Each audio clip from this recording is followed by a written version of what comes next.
Mesdames et messieurs les intervenants, cher Francis Rocard, cher Dominique Leglu, mesdames et messieurs, pour conclure cette 16e édition des Mystères du XXIe siècle sur le thème de l'exploration, nous avons invité une personnalité qui fait office de référence pour le grand public dès qu'on aborde des sujets liés au pôle terrestre et plus largement l'Arctique ou le continent antarctique. Docteur en médecine, spécialiste de la nutrition et de biologie du sport, ce passionné des grands espaces a fait ses classes d'aventuriers sur les mers du globe avec les équipages d'un certain Éric Tabarly, vous connaissez, participant notamment à un tour du monde à la voile sur Penwick 6, et lorsqu'il regagna la Terre, ce fut pour s'engager dans des expéditions à l'Himalaya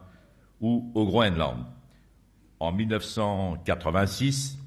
sa passion pour les zones glaciaires de la planète le pousse à tenter un incroyable défi, devenir le premier homme à atteindre le pôle Nord en solitaire. Il y parviendra en 63 jours et je pense que vous êtes nombreux dans la salle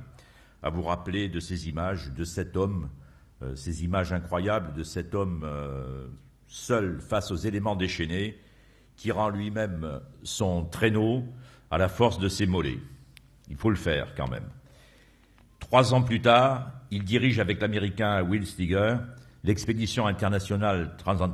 Transantarctica qui réussit la plus longue traversée de l'Antarctique jamais réalisée, 6300 km en traîneau à chien.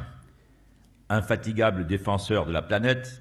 il a mené plusieurs expéditions à vocation pédagogique en voilier, en dirigeable, en ballon ou même dans un module d'habitation posé sur la glace pour faire connaître les régions polaires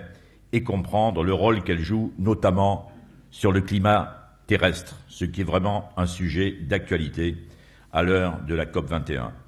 Il a aussi écrit plusieurs livres relatant 30 ans d'expédition sur les mers, sur les sommets et sur les zones glaciaires et suscité de nombreux films documentaires. Mesdames et messieurs, pour conclure cette 16e édition des Mystères du XXIe siècle, j'ai l'honneur et le plaisir d'appeler l'un des plus grands explorateurs de ces dernières décennies, le docteur Jean-Louis Etienne.